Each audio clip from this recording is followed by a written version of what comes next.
नमस्कार मंडळी, गेल्या अनेक दिवसांपासून छत्रपती संभाजीनगरमध्ये वेगवेगळ्या प्रकारचं राजकारण बघायला मिळतंय। लोकसभेच्या उमेदवारीवरून वेगवेगळ्या वादांना तोंड फुटतंय। तर लोकसभेची उमेदवारी आपल्यालाच मिळावी यासाठी पक्षापक्षांमध्ये अंतर्गत गटबाजी सुरू आहे। यात सगळ्यात अग्रेसर होते ते शिवसेना ठाकरे गटातील चंद्रकांत खैरे आणि अंबादास दानवे। संभाजीनगर लोकसभा मतदारसंघात अंबादास दानवे आणि चंद्रकांत खैरे यांच्यामध्ये उमेदवारी मिळण्यावरून काही दिवसांपासून कलगीतुरा रंगला होता। अंबादास दानवे भाजपमध्ये किंवा शिंदे गटात प्रवेश करणार अशाही चर्चा सुरू होत्या। मात्र त्यावर असं होणार नाही याबाबत दानवे यांनी अनेक वेळा स्पष्टीकरण दिलं। घडत असलेल्या घडामोडींवरून औरंगाबाद मतदारसंघात यावेळी अंबादास दानवे यांना उमेदवारी मिळू शकते असे वातावरण शेवटच्या टप्प्यात निर्माण झाले होते।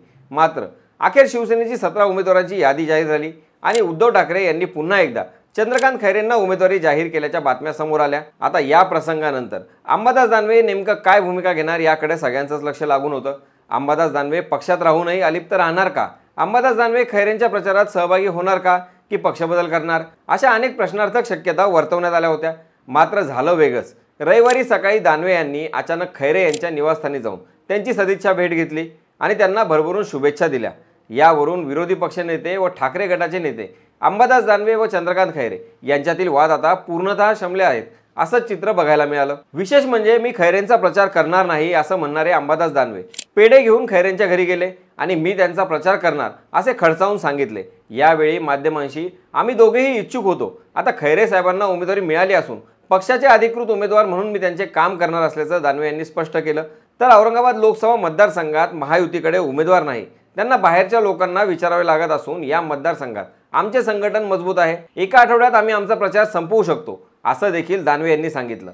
सोबतच त्यांच्यात कुठलंही भांडण नसल्याचं त्यांनी स्पष्ट केलं आहे। खैरे साहेब पक्षाचे ज्येष्ठ नेते आहेत आणि आमचे मार्गदर्शक आहेत। मी राज्याचा विरोधी पक्षनेता त्याचबरोबर संभाजीनगर जिल्ह्याचा जिल्हा प्रमुख देखील आहे, त्यामुळे सर्व गोष्टी मला हाताळाव्या लागतात। आमच्या पक्षात आम्ही दोघेही इच्छुक होतो, आमच्यात तिसरा कोणीही येणार नाही। आधी पण सांगितलं आहे की पक्ष जो उमेदवार देईल त्याचा प्रचार करू, त्यामुळे आता खैरे साहेब उमेदवार आहेत तर त्यांचा प्रचार करणार असं अंबादास दानवे यांनी सांगितलं।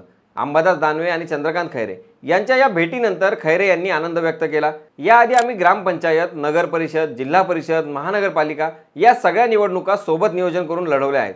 या निवडणुकीतही आम्ही सोबत काम करू, आमच्यात कुठल्याही प्रकारचे मतभेद नाहीत असं चंद्रकांत खैरे यांनी देखील स्पष्ट केलं आहे। त्यामुळे खरंच अंबादास दानवे यांनी माघार घेतली की त्यांच्या या भूमिकेमागेही काही गौडबंगाल आहे हे प्रचारात उतरल्यानंतर स्पष्ट होईलच।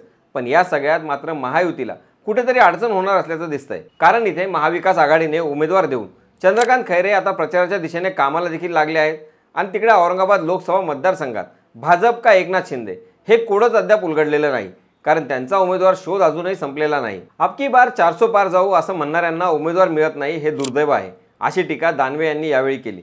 त्याचबरोबर संभाजीनगर जिल्हा हा देशाच्या मानाने छोटा आहे, या जिल्ह्यात आम्ही ठरवलं तर दोन्ही बाजूने आमचा प्रचार करू आणि एका आठवड्यात आमचा प्रचार संपेल अशी यंत्रणा आमची सज्ज आहे असंही दानवे यांनी स्पष्ट केलं। आता असं खुलं आवाहन देऊनही महायुतीने इथे आपले पत्ते उघडले नाही आहेत, त्यामुळे छत्रपती संभाजीनगरमध्ये सध्या तरी खान की बाण ऐवजी आता खान की मशाल अशीच लढत दिसते आहे। यात आता कमळ येणार की नेहमीप्रमाणे बाण हे तर महायुतीच्या निर्णयावर आधारित आहे।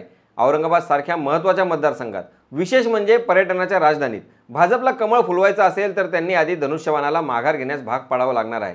इथेच नेमकं गाडा अडलेला आहे। लवकरच हा वादही मिटेल आणि यावरून पडदाही उठेलच, परंतु तुर्तास तरी संपूर्ण प्रचारात अंबादास दानवे यांच्या भूमिकेवर सगळ्यांचं लक्ष लागून असणार आहे, कारण राजकारणात एखाद्याच्या दुखऱ्या नसेवर पाय पडला तर मग ती नस शांत बसू देत नाही। अंबादास दानवेंच्या बाबतीत नेमकं हेच झालंय। मंडळी, राजकारणातल्या या आखाड्यातली प्रत्येक खबरबात आम्ही तुमच्यापर्यंत पोहोचवत राहू। तुर्तास तुमची रजा घेतो, कुठेही जाऊ नका, पाहत राहा आणि सबस्क्राईब करा। त्याचं काय महाराष्ट्र।